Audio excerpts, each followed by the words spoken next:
'Twas the night before Christmas, when all through the house not a creature was stirring, not even a mouse. The stockings were hung by the chimney with care, in hopes that St. Nicholas soon would be there.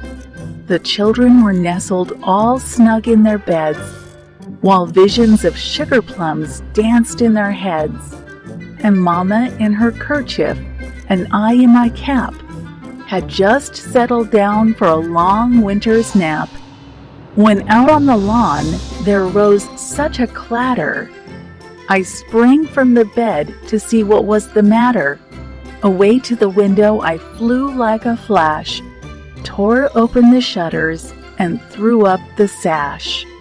The moon on the breast of the new-fallen snow gave the luster of midday to objects below, when what to my wondering eyes should appear but a miniature sleigh and 8 tiny reindeer, with a little old driver so lively and quick, I knew in a moment it must be St. Nick. More rapid than eagles his coursers they came, and he whistled and shouted and called them by name. Now Dasher, now Dancer, now Prancer and Vixen, on Comet, on Cupid, on Donder and Blitzen, to the top of the porch, to the top of the wall. Now dash away, dash away, dash away all, as dry leaves that before the wild hurricane fly, when they meet with an obstacle mount to the sky. So up to the house, top the coursers they flew, with a sleigh full of toys, and St. Nicholas too.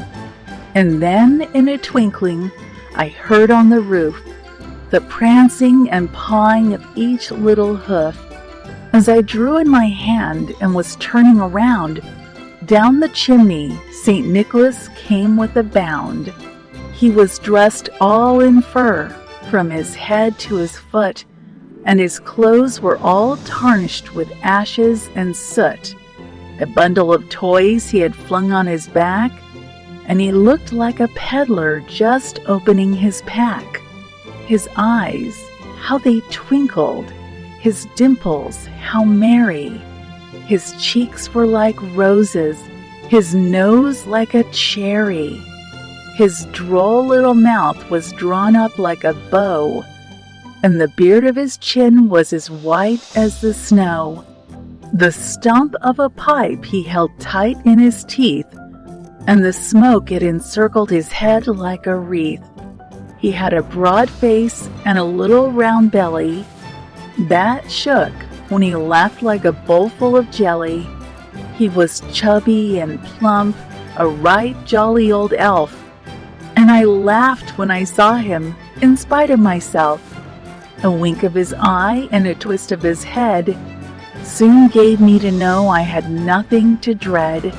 He spoke not a word, but went straight to his work, and filled all the stockings, then turned with a jerk, and laying his finger aside of his nose, and giving a nod, up the chimney he rose.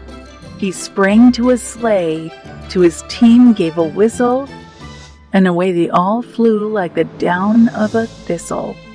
But I heard him exclaim, ere he drove out of sight, "Happy Christmas to all, and to all a good night."